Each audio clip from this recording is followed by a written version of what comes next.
Pemirsa, TPST Bantar Gebang menjadi tujuan akhir jutaan ton sampah selama hampir 4 dekade. Kini gunungan sampah ini memasuki babak baru. Per 1 Agustus 2026, TPST Bantar Gebang hanya menerima sampah residu. Lalu bagaimana nasibnya? Berikut segmen Telusur Siang, babak baru TPST Bantar Gebang oleh jurnalis Metro TV Endita Triantara dan juru kamera Venus Aksa.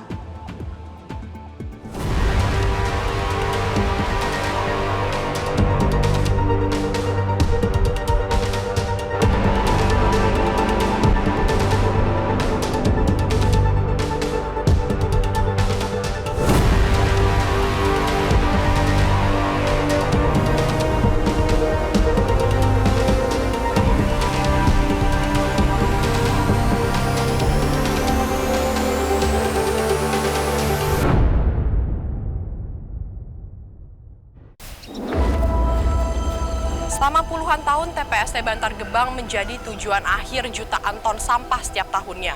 Namun sekarang kawasan ini memasuki babak baru. Terhitung 1 Agustus 2026, pemerintah Provinsi DKI Jakarta resmi memberhentikan praktik open dumping dan hanya sampah residu yang sudah diolah sebelumnya dan tidak bisa dimanfaatkan lagi yang boleh dikirim ke sini. Lantas bagaimana perubahan ini mempengaruhi sistem pengelolaan sampah dan juga kehidupan masyarakat yang selama ini bergantung padanya? Ikuti penelusuran kami.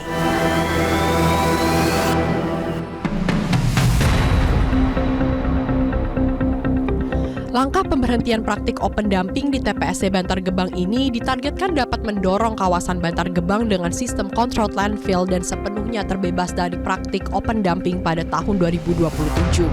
Namun di balik upaya pembenahan tata kelola sampah tersebut, terdapat dampak sosial yang dirasakan para pemulung yang selama ini menggantungkan penghasilan dari aktivitas pemilahan sampah di kawasan Bantar Gebang. Sejumlah pemulung yang tinggal di kampung pemulung di sekitar TPST Bantar Gebang mengaku sudah merasakan dampak dari penerapan regulasi baru tersebut.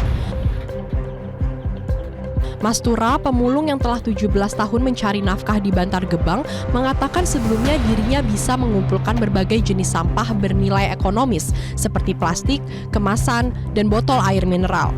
Menurut Mas Tura, sebelum penerapan regulasi baru, penghasilannya dapat mencapai sekitar 100 hingga 150 ribu rupiah per hari. Namun kini, karena sampah yang masuk didominasi residu, jumlah sampah yang dapat dipilah semakin terbatas, sehingga penghasilannya turun sekitar 30% dan kini berkisar 80 hingga 100 ribu rupiah per hari. Untuk penghasilan rata-rata sebelum ada peraturan baru ini berapa, Bu? Ya, sekitar dari 120 ke 150. Itu per hari? Iya. Dan kan sekarang udah ada peraturan baru, Bu, TPST Bantar Gebang hanya menerima sampah residu. Itu udah mulai terasa di penghasilan belum, Bu, kayak berkurang? Oh ya, sekarang udah mulai terasa sih. Berapa, Ibu, mungkin? Sekitar 30%-an lah. 30%? Iya, berkurangnya. Dan untuk jumlah barang yang ditemukannya juga sekarang karena udah sampah residu berkurang signifikan, kamu? Iya, sudah lumayan berkurang sekarang. Yang paling susah ditemuin apa, Bu, soal sampahnya? Ya, dari kemasan-kemasan, sekarang cuma tinggal sisa-sisa bekas air mineral yang gelasan itu aja, sisa-sisa gitu aja. Yang selainnya ya udah sulit didapatin. Ya sekitar ya 100 ribu, 80 ribu kalau buat sekarang sih. Selain itu, Juriah juga mengaku mengalami penurunan penghasilan. Dari sebelumnya sekitar Rp150.000 per hari, kini hanya mampu mengumpulkan 2 karung sampah dengan hasil penjualan sekitar Rp40.000. Juriah mengaku kini hanya dapat mengandalkan sisa-sisa plastik yang masih bisa dipilah dan berharap aktivitas memilah sampah dapat kembali seperti sebelumnya. Cuman dapat 2 karung, dijual dapat berapa?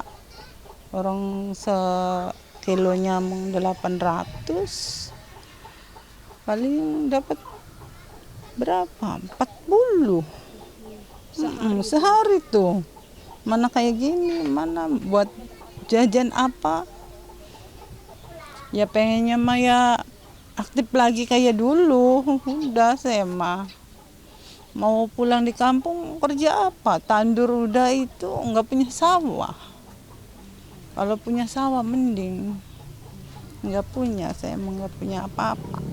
Berdasarkan data Dinas Lingkungan Hidup DKI Jakarta, volume sampah yang dikirim ke TPST Bantar Gebang dalam 9 tahun terakhir masih konsisten di atas 2,5 juta per tahunnya.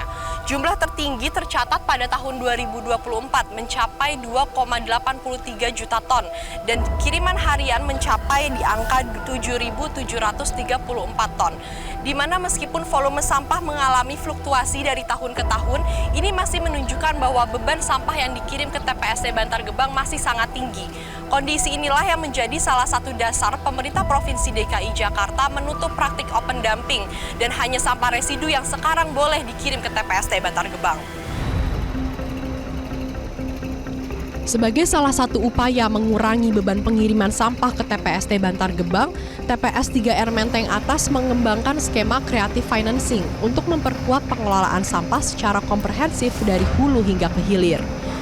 Komisaris PT Metro Kina Intranusa, Ferry Johan, mengatakan sejak 30 Juli, pihaknya telah melakukan digitalisasi dan optimalisasi mesin, disertai peningkatan kapasitas tenaga kerja.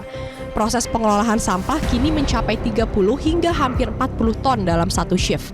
Dari total sampah yang masuk, sekitar 90 hingga 95% dapat terolah, sementara sampah residu yang tidak dapat dimanfaatkan akan dikirim ke TPST Bantar Gebang. Kami sendiri baru di sini ya Bu, sejak tanggal 30 Juli. Kita sebelumnya TPST ini kurang aktif, kemudian kami lakukan program revitalisasi terhadap mesin-mesin yang ada, kemudian kami operate dengan tenaga-tenaga yang terlatih, sehingga hasil produksinya dari awalnya 2,5 ton, sekarang bisa 30 tonan.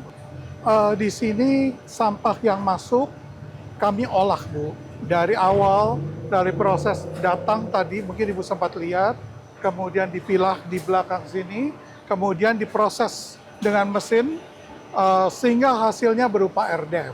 Start kita tanggal 30 kemarin adalah 30 ton per shift, sekarang kira-kira hampir 40 ton gitu. Di sini kami sudah bisa sampai 90 dan 95% terolah. Prosesnya ya tentunya karena mesinnya lebih aktif ya Bu ya. Juga tenaga-tenaga yang mengoperasikan dengan baik, sehingga hasilnya bisa jauh lebih maksimal. Kepala UPST Dinas Lingkungan Hidup DKI Jakarta, Agung Pujowinarko, menyebut seiring dengan penguatan pengelolaan sampah di dalam kota, jumlah sampah dan kendaraan yang masuk ke TPST Bantar Gebang juga mulai dikurangi. Dengan target residu yang masuk pada kuartal 4 2026 mencapai sekitar 25%. Penutupan area landfill menggunakan material geomembran dilakukan untuk meningkatkan pengendalian lingkungan, antara lain dengan mengurangi bau dan membatasi masuknya air hujan ke timbunan sampah.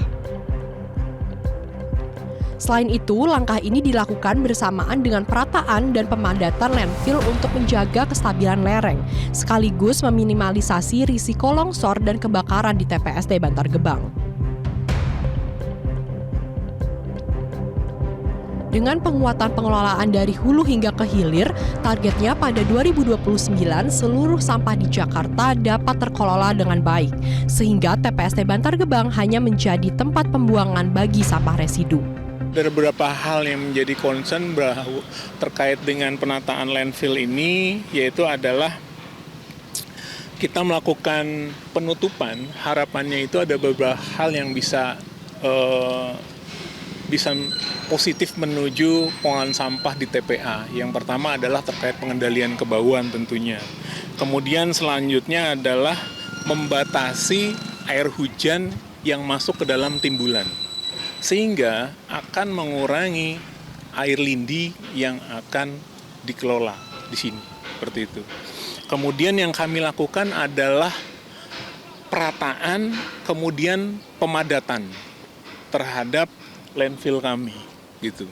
Dan dengan adanya perataan pemadatan, kami juga bisa melakukan penataan terhadap kemiringan lereng gitu. Karena ini tentu mitigasi terhadap terjadinya tadi ada longsor dan kebakaran dan lain sebagainya yang itu merupakan potensi bencana yang ada di TPST Bantar Gebang.